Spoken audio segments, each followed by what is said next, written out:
Chapitre 4. Le cauchemar des tresses.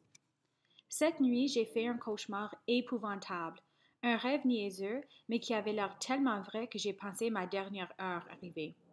J'étais sur le trottoir, en face de la maison des jeunes, attachée à un poteau de téléphone. Je ne pouvais absolument pas bouger. Des centaines de petites tresses rousses servaient de cordes et me retenaient les chevilles, les poignets et la taille. J'en avais partout sur moi et je n'arrivais pas à me dégager. Et j'entendais du monde rire, mais rire à s'en éclater les poumons. Je ne comprenais absolument pas ce qu'il y avait de si drôle. J'ai levé les yeux et j'ai aperçu au 6e étage, dans l'édifice d'en face, une fille rousse entourée de mes amis Alex, Gégé, Bobby.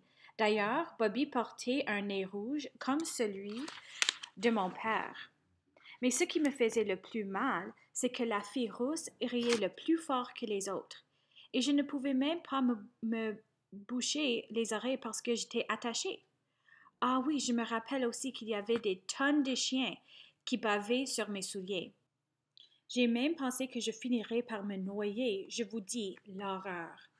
Et pendant tout ce temps, j'essayais de lire des graffitis sur le mur d'en face. J'avais beau plisser les yeux pour mieux voir, les lettres n'arrêtaient pas de sauter, ma vue se brouillait. Et il y avait sans cesse de nouveaux graffitis qui s'ajoutaient au premier et ou qui les remplaçaient. Ils étaient écrits sur les formulaires de couleurs différentes. Il y en avait en anglais, d'autres en japonais, d'autres en arabe. Et j'essayais de trouver le code ou le sens caché de ces messages. J'étais convaincue que si je les mettais bout à bout, je finirais par les comprendre, mais je n'arrivais pas même à les lire. Pourrais-tu laisser la poivrière, Lucas? Lucas, je te parle. Hein? Je sursaute. Je suis assise à la table en face de ma mère et je tiens entre mes mains la poivrière où le mot poivre est inscrit en différentes langues. Ah! L'histoire des graffitis en langue étrangère. C'est de là que ça vient.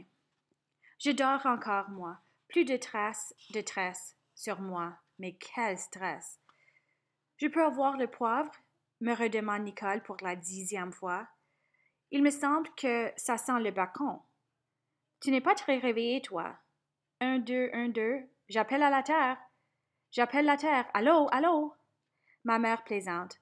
C'est une de ses blagues habituelles et préférées qui ne me font absolument pas rire. Disons qu'elle a d'autres talents que celui-là. Je comprends pourquoi elle a épousé mon père. Oui, oui, ça sent le bacon. Comment ça? On n'est pas le samedi. Petite nouvelle pour toi, on est samedi. Et Lily? Je m'informe parce que Lily fait partie du cérémonial du samedi matin bacon. On ne mange du bacon que le samedi et jamais sans Lily. Nicole me fait signe de jeter un coup d'œil vers le réfrigérateur. Et je découvre petite Lily qui regarde par la fenêtre du micro-ondes qui se trouve sur le dessus du réfrigérateur. Elle est debout sur un tabouret parce qu'elle est trop petite et que le micro-ondes est trop haut pour elle, les coudes bien appuyés sur le dessus du réfrigérateur. Et elle se rince l'œil, ou plutôt les yeux, dans la graisse du bacon. Et comme ça, elle est comme ça, Lily. Un jour, elle est décrétée que la chose la plus excitante sur Terre, c'est de regarder frire le bacon par la porte du four à micro-ondes. Je crois que pour elle, c'est l'émission la plus fabuleuse qui soit. Walt Disney peut aller se recoucher. C'est ce que je devrais faire moi aussi, d'ailleurs. Ce rêve m'a tuée. Ce n'est pas possible qu'on soit samedi. Il me semble que j'en ai sauté des bouts. 4 jours de passé et Gros Chien Sale restent introuvables. Et je n'ai rien compris au message écrit sur le trottoir et sur les murs. Hier, j'en ai vu un autre qui disait « Suis-moi » et c'était signé « Elle ». Elle? Qui est? Elle qui? E-L-L-E, bien sûr. C'est à elle que j'ai pensé tout de suite. Mais peut-être que je pense trop à E-L-L-E, justement, et que je la vois partout, même sur les murs, même dans mes rêves. Et elle me fait faire des cauchemars, cette fille. J'ai beau rassasser, ça dans ma tête, toute cette histoire de graffiti, ça n'a aucun sens. Enfin pour moi. Gros chien sale, je sais où il est. Suis-moi. Elle. Les lumières devraient s'allumer dans ma tête, même endormie. J'ai beau me servir de mes notions d'analyse grammaticale, aucune lueur ne se fait dans mon cerveau. Là où ça se complique, c'est que je suis enforcée jusqu'au cou dans cette histoire et jusqu'au cœur. Et l'émotion, c'est bien connu, ça bruit dans les pistes. Qui écrit ces messages? Me sont-ils vraiment adressés? Et si ce n'est qu'une coïncidence? Ah, que c'est compliqué. Tout ça à cause de ce sale gros chien. Tout ça est de sa faute. Puis l'instant d'après, je me mets à penser qu'il est peut-être plus mal pris que moi. Il faudrait quand même faire quelque chose pour le retrouver. Il faudrait quand même faire quelque chose pour le retrouver. Je dois penser trop fort. L'écho se répercute dans la pièce. Puis je réalise que c'est Nicole qui vient de prononcer cette phrase. Tu m'écoutes, Lucas? Oui, ça va, je suis là. Je veux bien faire quelque chose, moi. Mais quoi? Elle me parle de la petite enquête qu'elle a faite. Elle a d'abord téléphoné à la fourrière et il n'y avait là aucun chien de cette couleur ni de ce format, comme on lui a gentiment expliqué.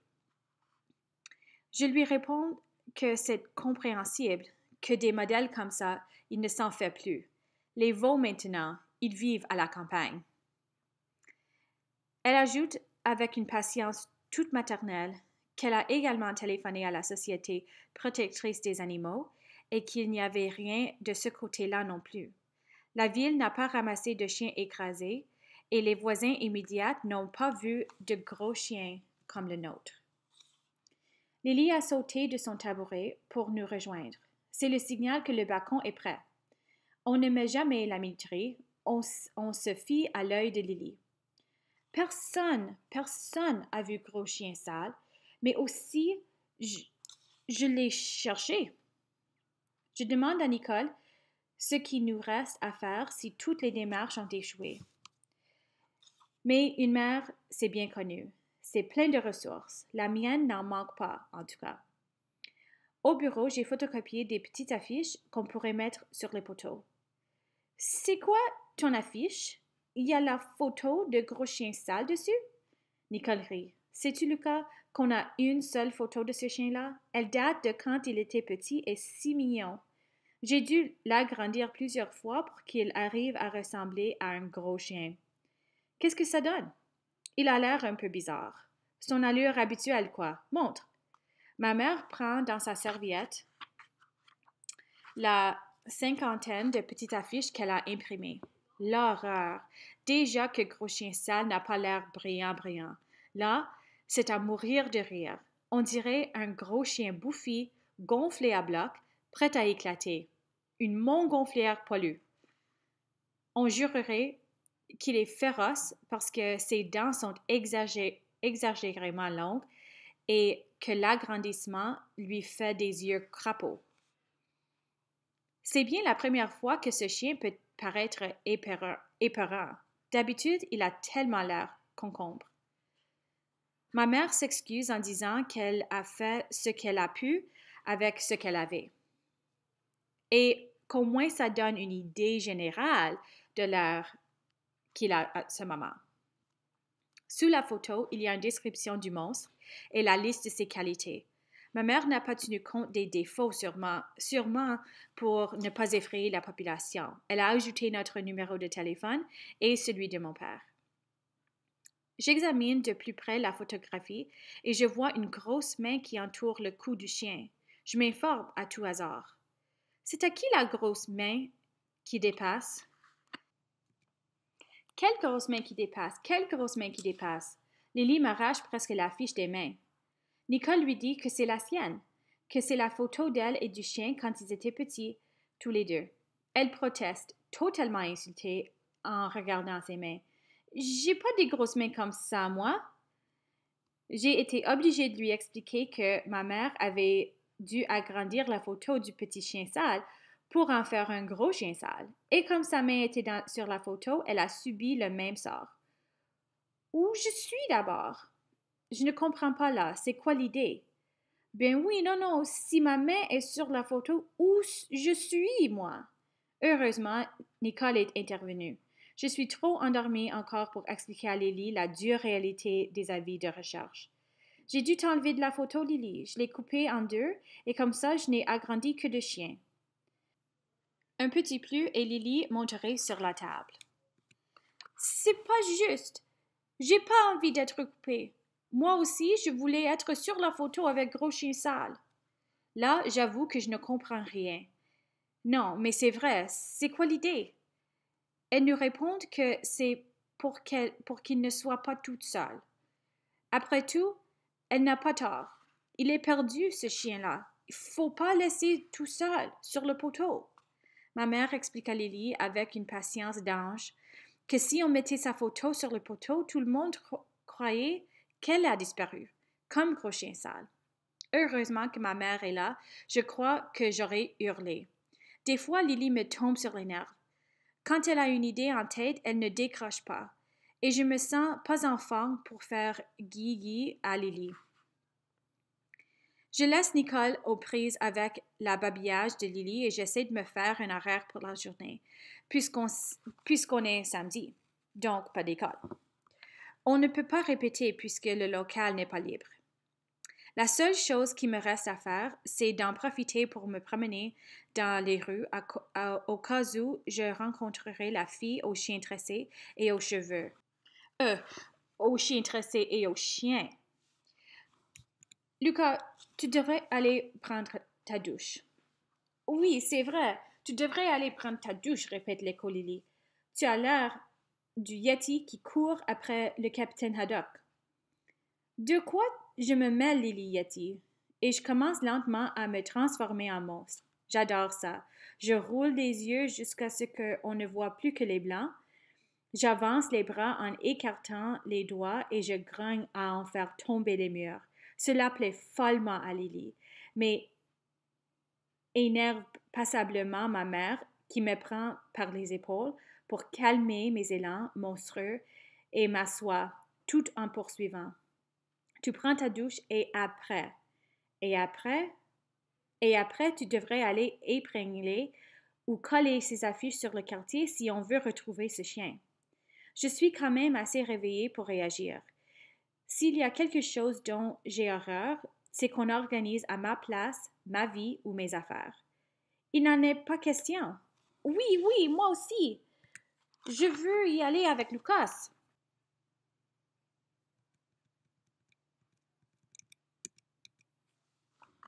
Puis encore moins avec cette sangsue. Je ne suis pas une sangsue, je ne suis pas une sangsue. C'est plus fort que moi. Elle m'enrage, alors je réagis. Sangsue, sangsue. Ma mère intervient en me disant de me calmer et de respirer par le nez. Je suis une fille, pas une sangsue. Ah, Lucas, ça suffit.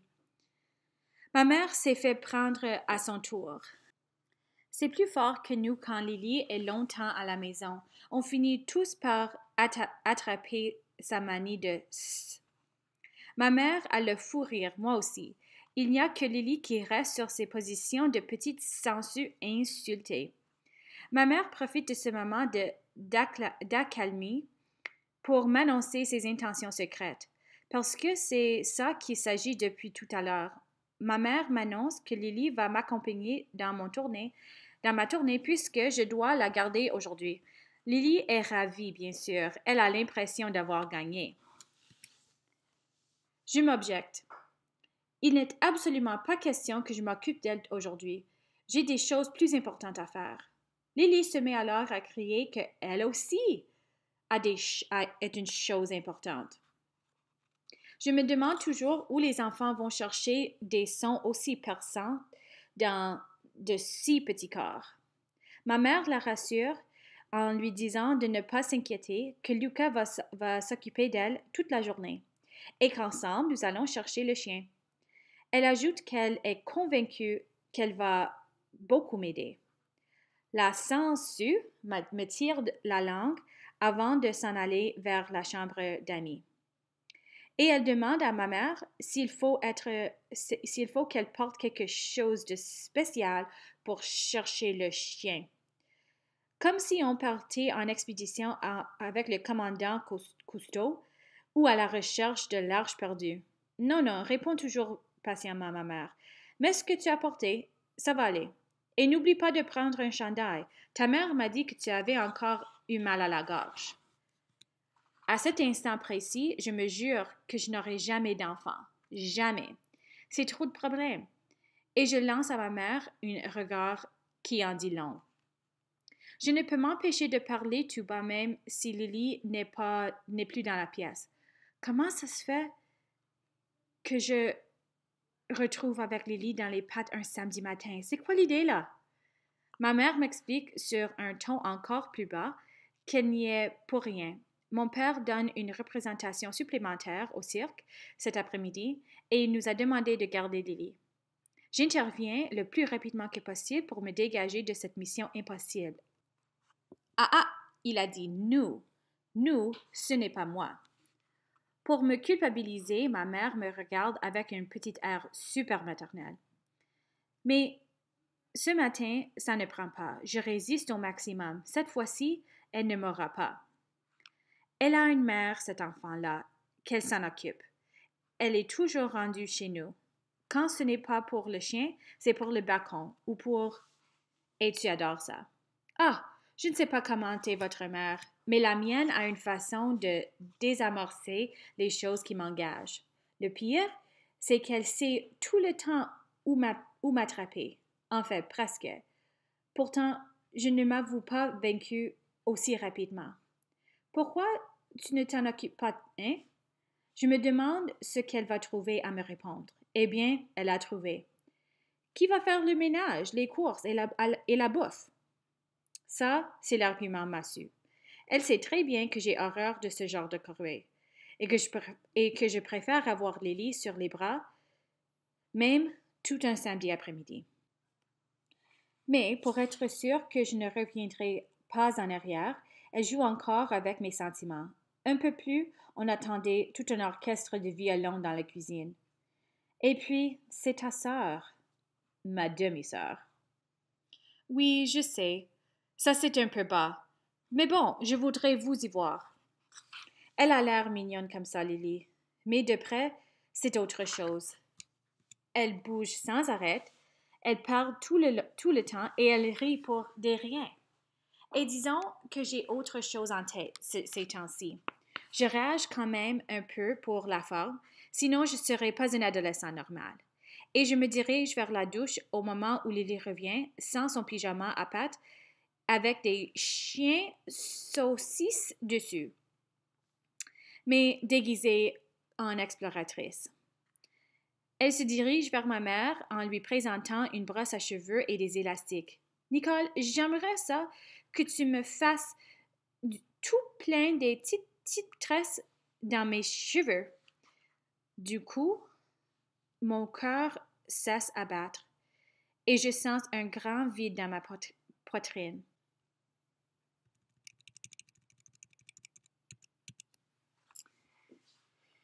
L'instant d'après, il repart au galop en faisant tellement de bruit que j'ai l'impression que ça s'entend dans la cuisine.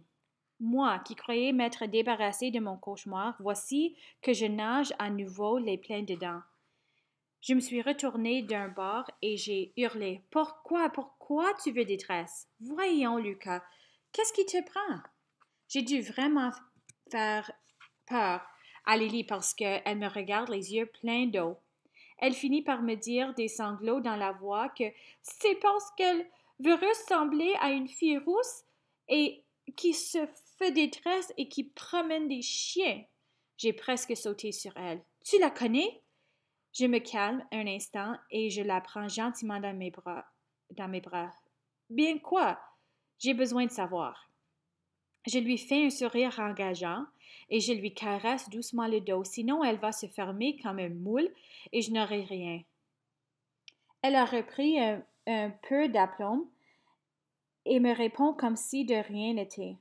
Non, je ne la connais pas, mais je la vois souvent. J'essaie de ne pas attacher trop d'importance à ce qu'elle dit. Ah oui? Oui. Et elle promène des chiens. Tu sais pas quoi?